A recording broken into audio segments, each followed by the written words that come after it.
Qu'il soit basique dans ton téléphone ou coûtant plusieurs milliers d'euros, le fichier que va créer un appareil photo n'est pas une photo à proprement parler. C'est un fichier non compressé que l'on appelle RAW. Ce fichier est propre à chaque marque et nécessite un dérotiseur pour être lu. Ton appareil photo est un dérotiseur. Il va traiter les données du fichier RAW pour te donner un aperçu que tu peux voir depuis son écran. Dit comme ça, ce n'est pas très vendeur, mais ce fichier créé est un trésor qui enferme dans ses données toutes les informations lumineuses issues du capteur. Et cette quantité d'informations est vertigineuse. Toutes ces données doivent être traitées et calibrées pour donner ce qu'on appelle une photographie. En général, enregistrée sous le format JPEG. C'est le rôle du processeur de l'appareil photo de fabriquer ce JPEG en appliquant des réglages automatiques en fonction de son algorithme. Si à ce stade je t'ai perdu, reste avec moi. Voici une explication simplifiée et imagée de la différence entre un JPEG et un RAW. Imagine, tu es à un restaurant et tu as le choix entre deux plats.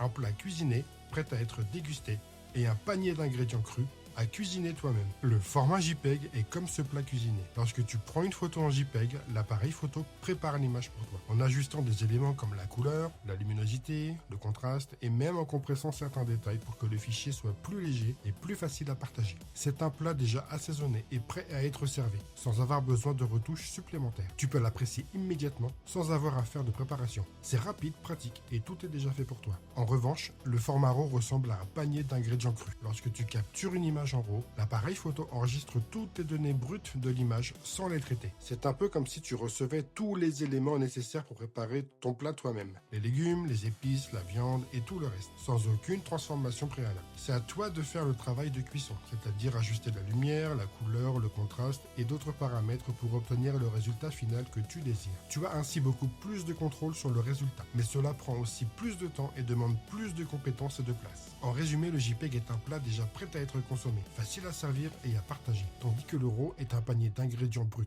offrant une plus grande flexibilité et un potentiel créatif, mais nécessitant plus de travail pour arriver à un plat final. Ainsi, tout dépend de ton besoin. S'il te faut quelque chose de rapide et prêt à l'emploi, le JPEG est la solution idéale. Si tu veux avoir un contrôle total et développer ton image avec précision, le RAW est fait pour toi. Je te montre sur mon téléphone, c'est un iPhone 16 Pro Max, comment activer le format RAW.